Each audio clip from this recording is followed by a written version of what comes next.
माता जी के सींगों पर ये धरती है भूमि, और इसलिए ये हिल रही है कि गौ माता जी के एक सींग पर है, और जब वो सींग थक जाता है गौ माता जी दूसरे सींग पर उसको धारण करती है। ये सुना है आपने? तो बताओ कि सबसे बड़ी माता कौन जन्म देने वाली है? धरती माया, गौ माता। तो गौ माता जी को अच्छा बनाने के लिए, मेरी गौ माता जी के जैसे हम लोग अपनी माँ के लिए सुंदर कपड़े पहनाने का काम करते हैं। हम अपनी माँ का दवाई के लिए पैसे इत्यादि सामान लेकर के आते हैं। मेरी माँ भूखी नहीं रहे, मेरी माँ प्यासी नहीं रहे, इन चीजों पर सब लोग हम लोग सोचते हैं, विचारते हैं। कभी गौ माता जी के लिए कभी ऐसा सोचा है?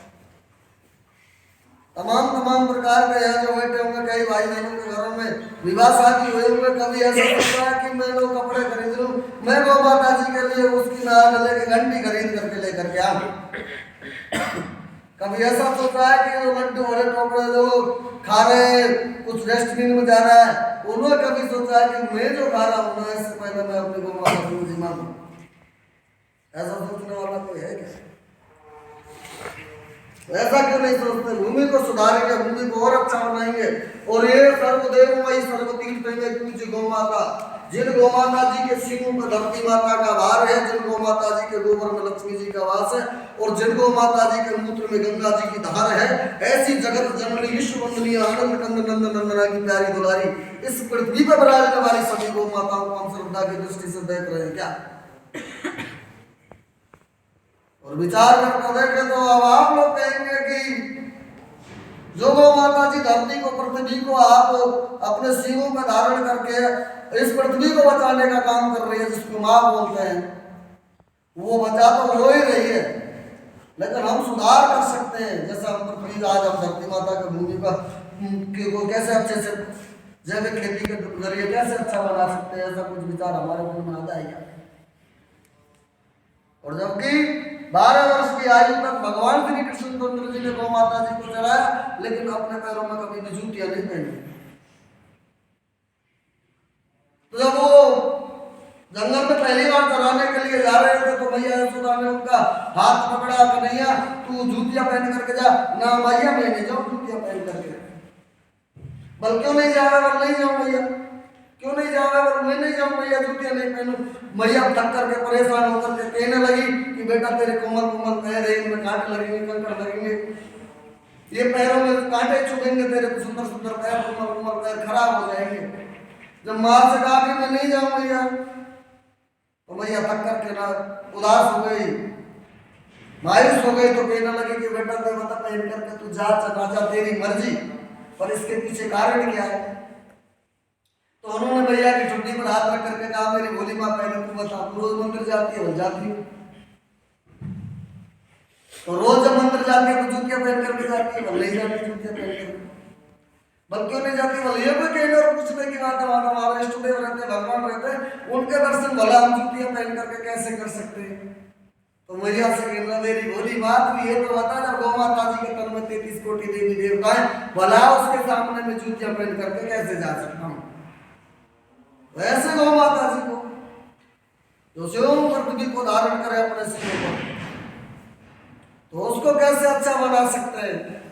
जैसे भाई साहब ने बनाया कि इस शिविर का उद्देश्य है हम लोग मिट्टी 163 खेतों से 351 351 खेतों से हम लोग मिट्टी लेकर के आए। लेकिन उस मिट्टी के पीछे उद्देश्य भी भाई साहब ने बताया, लेकिन केवल हमारा उद्देश्य यही रुपड़े का है। ऐसा जैसे मिट्टी में अगर हमारी पैदा अच्छी हो जाती है तो उसको हम लोग उपयोग कर रहे हैं, नहीं, उससे भी ऊपर जाना है हमें। उससे ऊपर कैसे जाना है?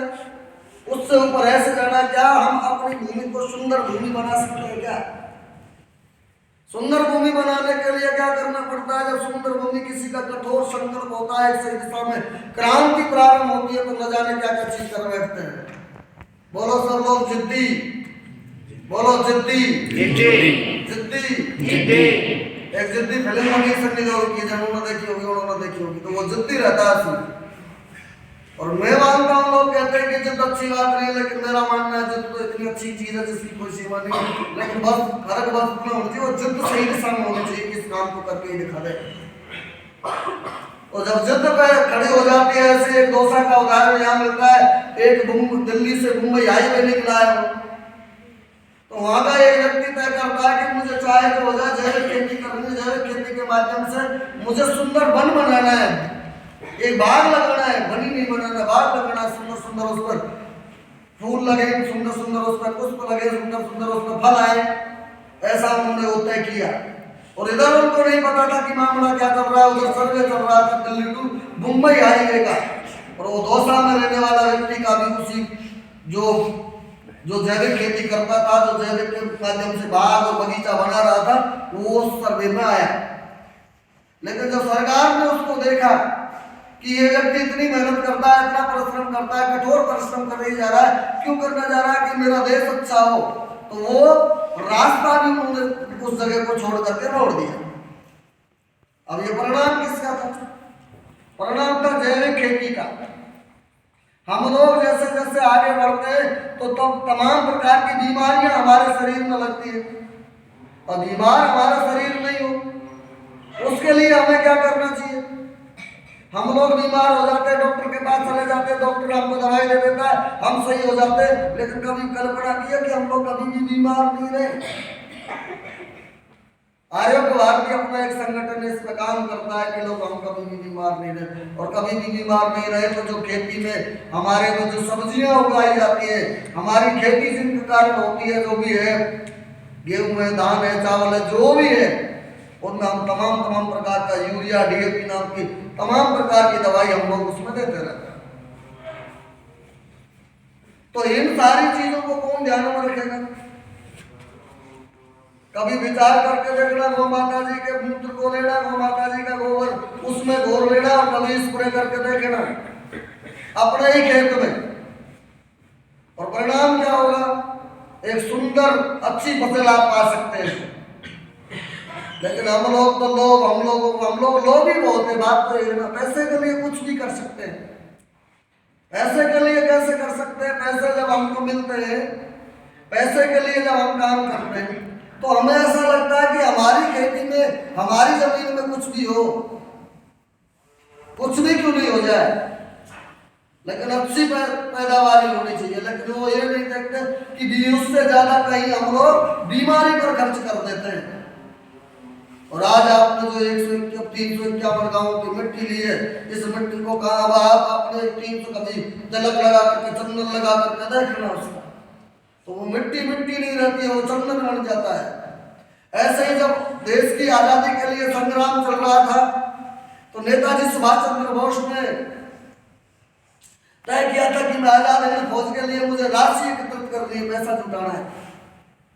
और जब पैसे जुटाने वाली बात आई, तो उन्होंने जापान में धन संग्रह शुरू किया, लोगों के सामने हाथ फैलाना शुरू किया।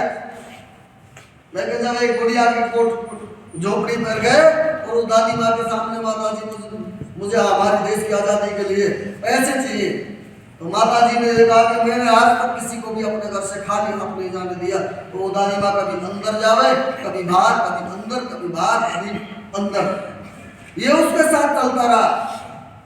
और जब उसकी समझ में ये नहीं आया कि दुख क्या, मेरे पास तो एक ऊँटी घोड़े ही नहीं, तो आज जो आप लोग मिट्टी लेकर के गए आए, ऐसे ही उस माता ने अपने आंगन की एक छोटी मिट्टी उठा करके नेताजी सुभाष चंद्र बोस के हाथ में रख दी कि काट, मुझ पैसे से ज्यादा कुछ भी नहीं है। तो नेताजी सुभाष चंद्र बोस ने कहा कि ये दान नहीं है, ये महादान है, ये दान नहीं, ये देश की आजादी में हमेशा के लिए, आपको आजाद होने के बाद भी ये आपका दान हमेशा के लिए अमर हो जाएगा। कोई जरूरी नहीं कि दान हम लोग पैसे दे करके ही कर सकते हैं। हम अपने तन से, हम अपने मन से, हम अपने ब्लड डोनेशन के कैंप लगते हैं। हमारी 18 वर्ष की आयु तो खूब पूरी ताकत के साथ दीजिए। आपके सामने खड़े 29 बार ब्लड डोनेशन कर चुके हैं, 29 बार, और अभी तक कोई भी तन में रोग नहीं, कोई भी मन में दोष नहीं, अपने आनंद में जीवन होता ही जा रहा है, न जाने क्यों। और आपकी साल में एक दिन दिवाली आती है, हमारे प्रत्येक दिन दिवाली रहती है। लेकिन जब विचार करेंगे कि इस देश के बारे में और जो वेदों के बारे में कहना, केवल हमें भूमि को सुंदर नहीं बनाना, ये जो सुंदर बनाने के साथ साथ भी हमें कुछ कामों को और आगे बढ़ाना पड़ेगा। ये जो ऊबड़ खाबड़ जमीन में जब एक बार देश की आजादी के बाद चाइना ने जब इसकी भूमि को घेर लिया, भारत की भूमि पर कब्जा कर लिया, कब्जा करने के बाद सरदार पटेल ने जवाहरलाल नेहरू जी से कहा कि वो भूमि चाइना ने हमसे हड़प लिया हमारी। तो उन्होंने उत्तर दिया कि ये भूमि ऊपर खावर थी, किसी भी काम की नहीं थी। उन्होंने कहा कि किसी भी काम की नहीं थी ये।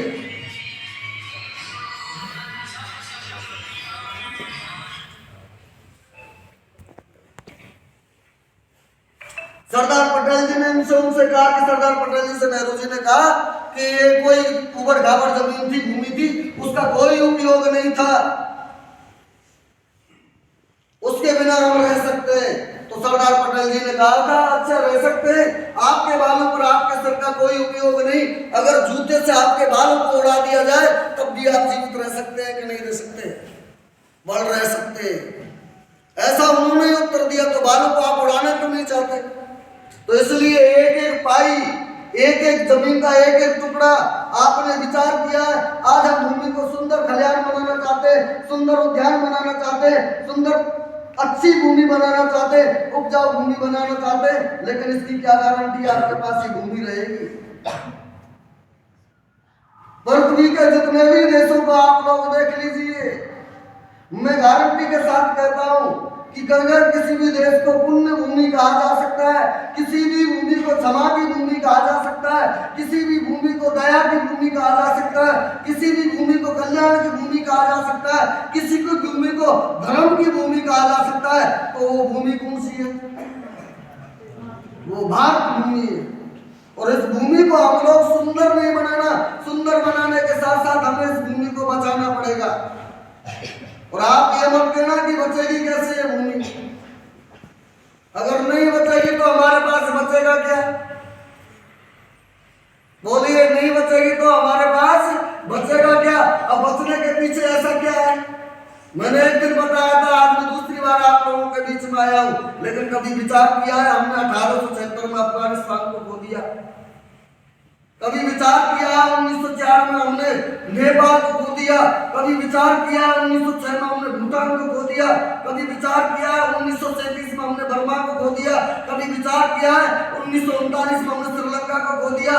कभी विचार किया 1947 में हमने पाकिस्तान को खो दिया? कभी विचार किया कि बांग्लादेश भी पाकिस्तान का हिस्सा था, उसको खो दिया? आज कश्मीर हमारा हो गया, 1948 में पीओ के नाम की जगह थी, उस पर पाकिस्तान ने कब्जा कर लिया। कभी विचार किया कि हमने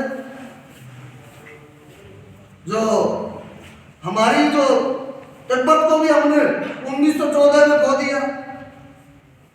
और कभी विचार किया कि चाइना ने भी हमारी जमीन को हड़प लिया? तो इन पर विचार कौन करेगा? और जब विचार करेंगे तो लेने की भावना हमारी कब जागेगी? बस आज के किसी भी बच्चे को पूछा जाए कि हमारे पास जमीन कितनी है, भारत के पास नहीं पता, पूछा जाए कि आपके पिताजी के पास कितनी भूमि है, तो झट से बता देते हैं कि इतने फ्लैट और इतना ये इतना वो। ऐसा क्यों? ये देश किसका है? देश किसका है? हमारा गलत उत्तर है, हमारा नहीं है ये देश है। ये देश हमारा नहीं। जब तक ये बोलते रहोगे हमारा, तो ये गलत उत्तर। तब तक बोलते रहोगे ये हिंदुओं का, ये भी गलत उत्तर। तब तक आप लोग ये भी बोलोगे मेरा। बोल के दिखाओ ना आपकी प्रॉपर्टी की, पिताजी के बोलो सब लोग कि हमारा ये प्रॉपर्टी किनकी? हमारा। हमारे में तो हम नहीं है भैया। उसको क्या बोलते कि ये मेरा घर है, ये मेरा खेत है। तो देश पर कब बोलना शुरू करोगे कि ये मेरा देश नहीं, ये हमारा देश नहीं, ये मेरा देश है? और जब ये मेरा देश है तो उसकी समस्या कौन की समस्या? समाधान कौन करेगा? तो समाधान करने वाले बनिए। और समाधान बातों से नहीं होता, समाधान के लिए कठोर परिश्रम करना पड़ता है। समाधान कोई ऐसे ही नहीं हो जाते। समाधान अपने घर के बारे में जाने करने के लिए हम लोग खड़े होते हैं। मेरे गांव की क्या समस्या है, इस पर कभी विचार किया?